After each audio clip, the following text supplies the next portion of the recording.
Adriana. And I'm Jen. And welcome to another exciting season of Two Moms in the Kitchen. This season is sure to bring you some great new recipes, many tips and tricks for working in the kitchen, a whole lot of good conversation, and a great deal of fun. We know that the world looks a little different now, but we hope that we can bring some joy and laughter into your home each episode. We are so excited to be back.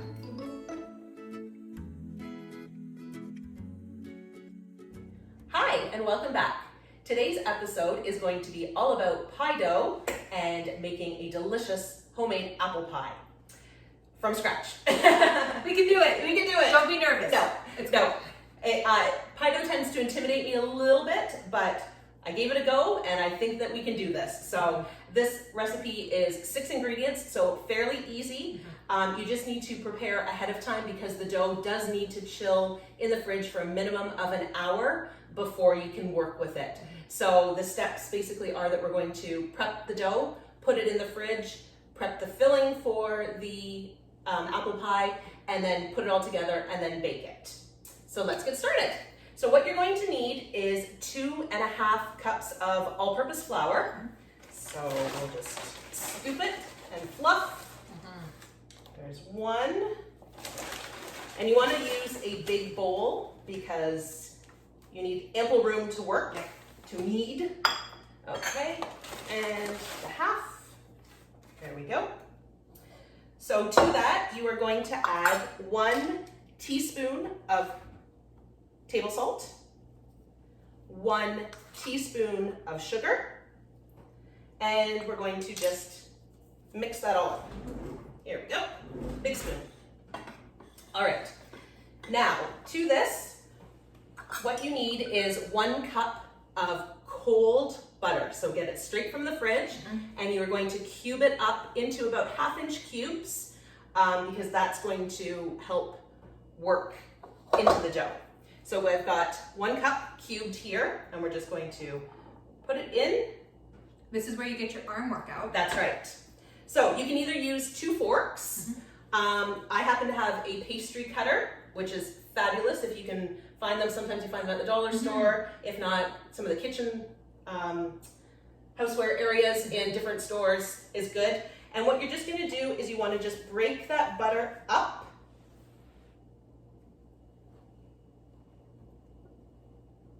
into pea-size pieces. There we go. All right, so you're gonna, yes, definitely get a good arm workout. I wish there was a pie making part of your watch where you could be like, I'm gonna make pie now. This is my workout. That's right, yes. So just keep moving it around. You just wanna get that butter incorporated into the flour. Now, have you ever done, I've seen some pastry recipes that you could do it in a food processor. Have you ever done that? I have not, but I've seen some recipes doing it that way too, yeah. Yeah, I'm still a little bit nervous because again, pie dough can be a little bit intimidating until you have perfected it. I just keep with the recipe because they know what they're talking about and I don't. Exactly. So, but it'd be interesting to give that a go. Yes. Yeah, that would definitely be an easier, less intense workout. Yep. Let the machine do the workout. So I'm just clearing the chunks of butter out of here. So what you want is, like I said, pea-size pieces of butter all throughout the flour mixture. That is going to, when it bakes, puff up and it adds yumminess to it and layering and all that good stuff that makes a really flaky pie dough. Okay, that's looking really good there. I'm just gonna video you a little bit. Yep. Look at that, that looks perfect. I think that's pretty good. Yep. So now comes the liquid part of it. So what you want is 8 tablespoons, which is equivalent to 1/2 cup of ice cold water. So what I do is I fill up the measuring cup with 1/2 cup of water and then add an ice cube to it. And then what we're going to do is use our tablespoon and just slowly, a couple of tablespoons at a time, add to your flour mixture. So I'm going to start with 3 here. And now we're going to use that spoon again. And you just want the dough to come together. It's still going to be a little crumbly. That's okay.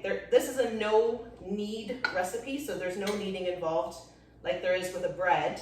You're just going to squish it together and then wrap it in saran wrap and put it in the fridge. So you don't have to worry about kneading it or anything, but you want the dough to come together. So the first time was 3, so we're gonna add 2 more here. The recipe says it can use up to 8 tablespoons of water. When I made this previous, it did actually take the entire 8 tablespoons. But again, depending on the weather gods and temperature and humidity in your house and all that, it could take, yeah, all those things. Yeah, they all factor into baking. yeah. A lot of baking is science, but a lot of it too is feel. Yes, you have definitely. to feel how the dough is doing. Okay, so that's 7 right there. So we're getting there. What you want is just for most of the dough to pull together, and when you squish it in your hands, it will stay together. So we're almost there. There's still a lot of dry bits. I'm gonna do one more here. Let's see.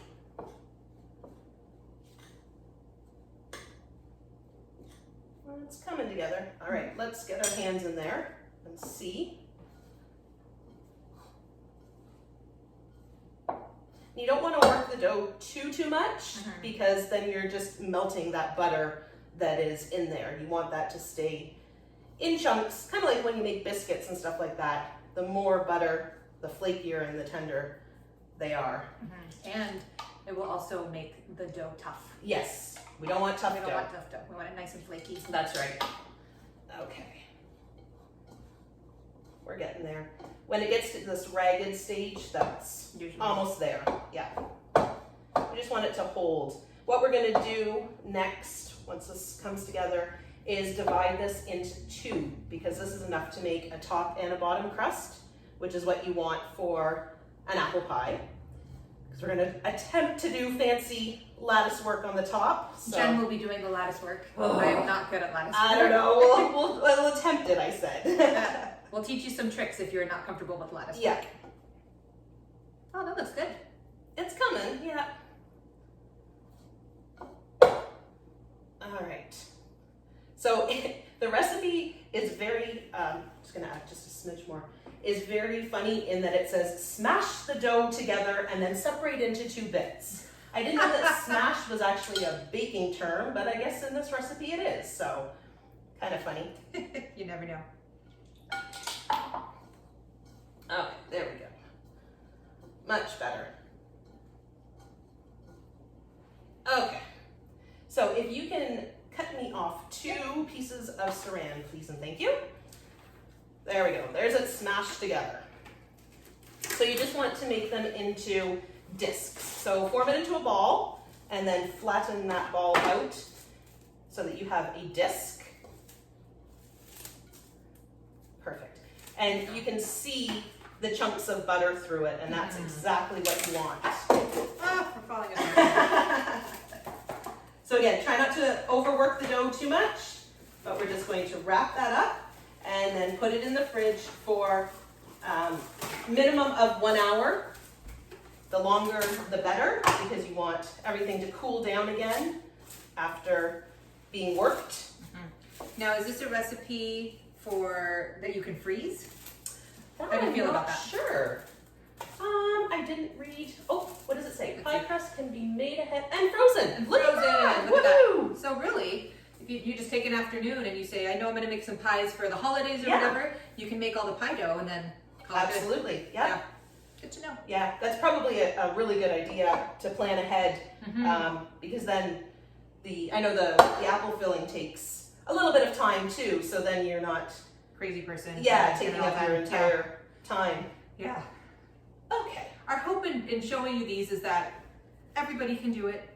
Plan a little bit. It's not as intimidating as it may seem. You know, we just want to give you a little bit of a confidence boost that you can do these things. Because I know I didn't have somebody helping me along the way when I discovered pies and how to make these things. So we hope that we can help you along in your journey of pie making. Okay, so we're gonna pop those into the fridge. We're gonna do a quick cleanup here and we'll be back to start prepping the filling. Okay, so now we're gonna start the filling of the pie. This pie is a little bit different because you're not gonna be doing the apples and the caramel sauce, if you will, together. You're gonna be making the caramel sauce, you're putting the apples onto the pie crust, and then you're putting the sauce on top. So it just makes it extra delicious. So, but we've got to get going on this caramel sauce. So we've got half a cup of butter that we're gonna melt. There we go. I'm all sticky now from the butter. There we go. Okay, so we're gonna let that melt and we're gonna stir in some flour. Take your time melting, that's fine. We'll start measuring out the flour. So for this we need, so it's half a cup of the butter and then 3 tablespoons of all-purpose flour, a 1/4 cup of water, half a cup of white sugar, and then half a cup of packed brown sugar. And all of that's gonna go in here to make this delicious caramel sauce. So we're gonna let that go. Let's start doing the other things we need. Should have cut the butter a little bit up so it'll melt faster. There we go. Okay, we're getting somewhere. We're getting somewhere.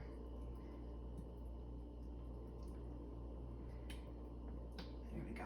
Okay, so we're gonna be, this is called a roux, right? When it's butter, it's equal parts fat and flour. Yes. But without a liquid. So what is it called when it doesn't have a liquid? Well, they're calling this a paste. A paste? Yes, because this technically isn't equal parts, right? There's Oh, more yeah, butter it's than not flour. equal. Yeah. Yeah, I get you. Okay, so we're gonna let this melt. Okay, we are gonna come back when this is all melted. Okay, so the butter is all melted. Let's go ahead and add in our flour. So we need 3 tablespoons of flour to make this delicious paste. Just a paste. It's not delicious yet, but it will be very soon. Paste and delicious just don't go together. Not really. Okay, let's see. There you go. But butter, always delicious. Of course. So there we go. So we just want to cook out that raw, Yep, flavor of flour. yep. Make sure you get any flour bubbles in here. There we go. It's looking nice and thick. So we're just gonna let it cook and thicken just for a minute. There we go.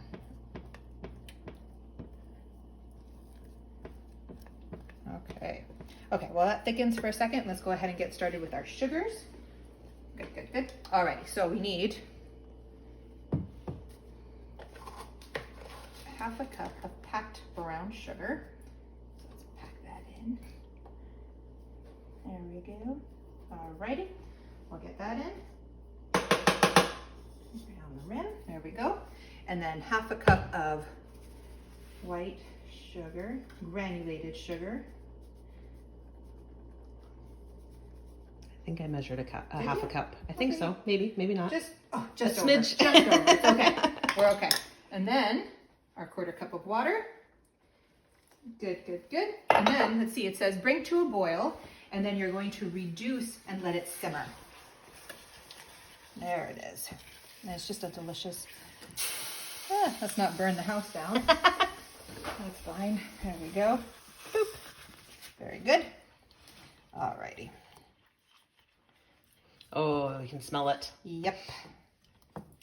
Okay, so we're gonna let that come to a boil and get some really, really rich flavors going in there.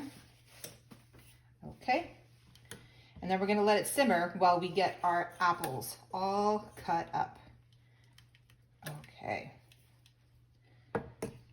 Alrighty. That nice caramel color. Oh, delicious. And it smells Yes. beyond. Okay, so we're gonna let that come to a boil and then we'll put it to a simmer. Let's move on to the apples. Okay, so the caramel sauce is bubbling away on the stove. So now we're going to prepare the apples. So we have peeled already 8 Granny Smith apples, and we're gonna show a couple of different ways on how to get the apple slices, the consistency that you need. My particular way is that I like to cut my apple into 4, maybe, there we go. And then I'm going to take out the core, so you get rid of the seeds and everything. And then I just slice each quarter in approximately 3 or 4 slices. That's a good thickness. What would you say that is? 1/4 inch thickness? Yeah. So, and that's typically how I do it. Yeah. Now, Adriana has a fancy contraption here. Well, you know, I do have a little bit of an addiction to kitchen gadgets. Yes. So this is just an apple slicer that takes out the core. So then I just go down the middle. There we go. Takes everything out for you. And then you just slice away. Can you hand me a paring knife? Absolutely, I can. Thank you. There you go. And then you just cut the same thing that Jen said, like 3 or 4 slices of each individual slice. And sometimes the core misses a little bit. You just got to take off a little bit of the inside. But the key here is that you don't want the apple slices too thin, because then they will just disintegrate when they're baking. So you want them to have a little bit of weight to them, so that when you put it in the oven, you still have that nice texture of apple that's just been softened, that's not falling apart. Okay. So another thing, a mandolin, you could always use that if you are comfortable using them and have one. We have a history with those. Yes. So yes, you just have to be very careful with any kitchen device that you use. Please. Okay, and so then we just keep on keeping on. Yeah. So we're just going to cut all of these apples so that they're all ready for the pie filling. All right.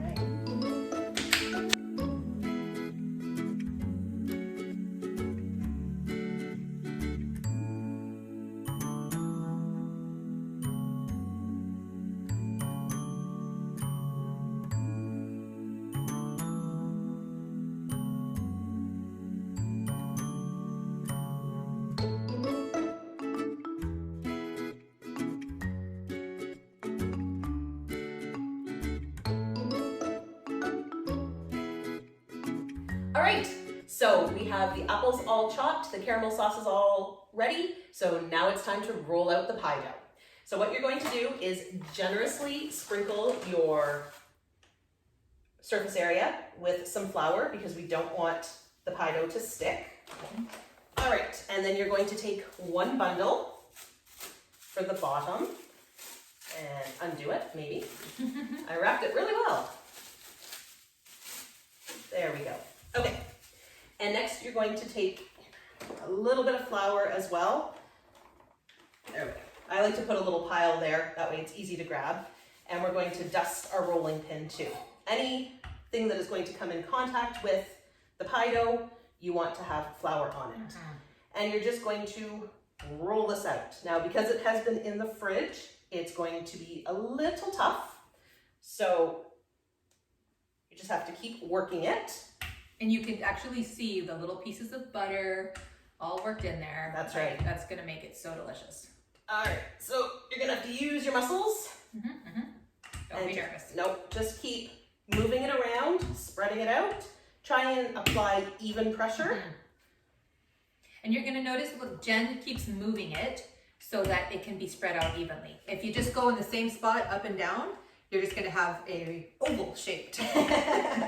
But if you spread it out and you notice a spot is a little bit lacking, turn it and then move towards that spot. And that'll get you a nice evenness. And also just to make sure that we don't stick either. Right. Because there's nothing worse than all that hard work and then it's stuck to the countertop. That would be terrible. So yeah, just keep moving it around. What you want to aim for is a shape, again, I say that loosely, a shape that is larger than your pie plate. Because what we're going to do is trim off the edges. That's not a problem. And if we have to, we can always take a bit and fill it in. Yep. Because this is the bottom, so nobody's going to notice that. You just want to pinch it together. Do some doctoring here. There you go. There we go. Okay, so how are we doing shape-wise? Not bad. Pretty good. We'll just... So this is probably an 1/8 of an inch thick, I would say. I'm not sure that it says exactly how much to roll it out. Okay, so we're just gonna guess. You're good. Okay, so then there's several ways. I mean, you could just lift it and drop it in. Old school way is to roll it over the rolling pin. Jen, you're so fancy. Oh, yes, that's me. This way it helps kind of center it, but also you're not touching it as much. So then what you just want to do is just push it into the pie plate. And no need to grease the pie plate because you've got so much butter in there, it's just gonna lift right up. That's right. Okay, so now what you're going to do is you want to take your little knife. What did I do with my little knife? We've lost our knives. Oh, here we go. We'll give that a quick rinse. And a dry. Oh, sorry. Okay, and you just want to go around the edge and just trim off where it's overly, where there's an abundant amount of overhang. Yes. And if some of it rips, that's okay. Just push it together. That's No big right. deal. Yeah. We're going to be showing you some lattice work, and that will cover up a myriad of problems if you have any lacking on the bottom. That's right. So I'm just going around my pie plate ends here. I'm just giving it probably another 1/4 of an inch because we want to flute this. Mm-hmm. And if you want to, you can save that overhang and decorate. You know, I've seen a cute thing where you'd use little cookie cutters with, if you were making this for like a Thanksgiving, you could do, you know, fall leaves and stuff like that. So you could decorate more intensely if you wanted to. Absolutely. You could do a little snowman if you were doing it for a Christmas party, whatever the case. Yeah, definitely. Mm-hmm. All right. So if we were to flute it, there's, again, a couple different ways. You can just use a fork to make the edges fancy, just imprint all around. The one that I have known to do is 2 fingers and pull it in, and that kind of gives you a little scallop. Again, I am not well versed in this, so we call this rustic when it doesn't turn out the way that we want it. It's going to be beautiful. It's rustic. And people are going to be so impressed that you made your own pie. They're going to just love it, no matter what. Yes. So there's a little fluting technique as well, just to kind of finish off the edge, make it a little prettier before we roll out the top. Oh, there we go. Again. Rustic. Yep, very rustic. I love that word. Rustic chic. There we go. Okay. I'm good with that. There you go. There we go. Perfect. Oh, maybe it was the other way that I should have done it. Good enough. Okay, Yeah, there we go. All right, so there's the bottom. And now what we're just going to do is repeat for the top layer, because then we're going to cut out for the dreaded lattice. Oh. Don't be scared. All right.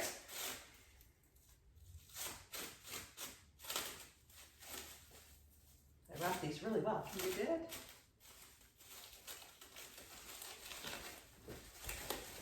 Oh, goodness gracious. There we go.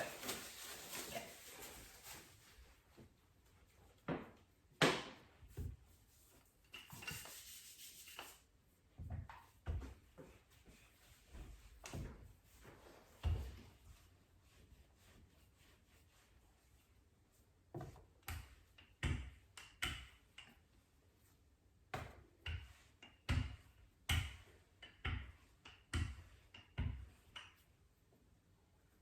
And you have to remember, as you work it and you practice, this gets easier and easier so that you don't have to be worried about these things.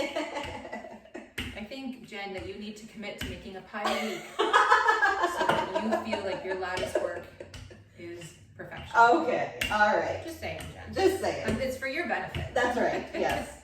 Well, that one rolled out easier than the It bottom. is. Okay. It's beautiful. See, practice. Okay, so for the lattice work, I'm just going to freehand it. So you just want strips of dough. I'd say probably, what are we talking there? 3/4 of an inch? Not quite an inch, because you want some of that apple goodness to show through. Now, if you're a little bit OCD, which I understand happens, you could get a ruler and mark. Like you could, I have a ruler here, and we could go, like this is a dirty ruler, so just be careful with it. And just kind of mark where each spot would be, and then cut. Yes. So it just depends on how careful you want to be with it. But this is fine, because again, rustic. Rustic, that's right. We're going for the rustic look today, yeah. So there we go. So we're just gonna cut strips, because what we're in essence doing when they say the lattice work is basically weaving. So go back to, I don't even know what, was that kindergarten or grade 1 when we did all the over, under and all that kind of stuff? Yep. And if some pieces break, that's okay, because we can use them for smaller pieces, or we can put them back together. Yeah, you can always pinch together. Yeah. Okay, Good. there we go. Perfect. Okay, so now this is where this recipe takes a little bit of a turn. So we're going to put the apples in the pie dough. We're going to put the lattice work on top of the apples. And then we're going to take that delicious caramel sauce and pour it on top of the lattice work, and then it will drip down into the apples. And it will be the best pie you've ever had in your life. Apple pie. So you will be so happy you made this recipe. So let's go ahead and dump those apples in. Okay. I'm gonna make sure this is looking good. Oh yeah, this is so good.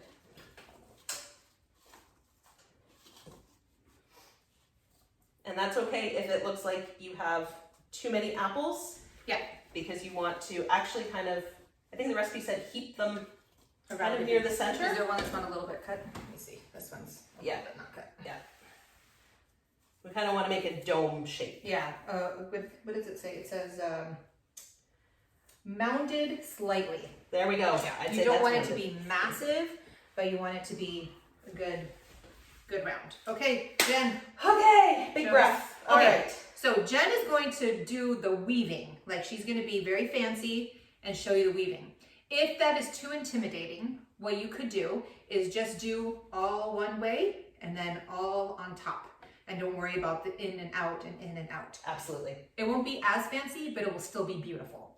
Or you could just take that whole pie dough and put it on top and make slits into it. Now, because you're going to be putting the caramel sauce on top, you want to make more slits than you typically would for like a blueberry pie or anything like that. But you could still put that whole pie crust over the entire pie, and then you would still be okay. Okay, so I put the first strip down. Then what I did was I laid the horizontal strip across it. Then I lifted the top strip and tucked the next one underneath. So it's an over-under pattern. So now we've got kind of this shape. So now what we're going to do, this one, we're going to work on the right side. So here, this one goes over, but this one goes under. And then over, and then under. Okay? Very pretty. Now, because this is a round shape, your pieces are going to be different sizes, but that's okay. So, oh, look at that, I did it. You right on top, yep. Yay, me. Good job. That looks beautiful, Jen. Okay, so there we go. We're going to keep it like that, just the three here, because that way then we've got the holes to put the caramel sauce in. And I don't want to complicate things. Yeah.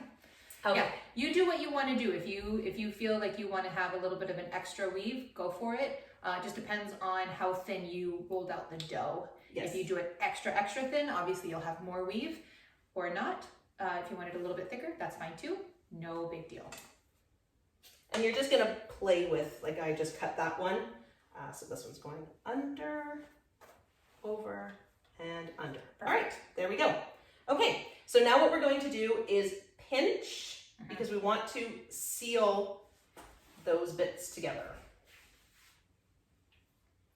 So we're just going to pinch all that dough wherever it meets. Again, we're going to call this rustic because it's probably not going to be the prettiest, but it's doing the job. So good. So just pinch that together just to seal it, to close it, so we don't want anything leaking out. Okay, so we'll cut it here. We'll just pinch the top, the weave and the bottom crust together. So that's that end.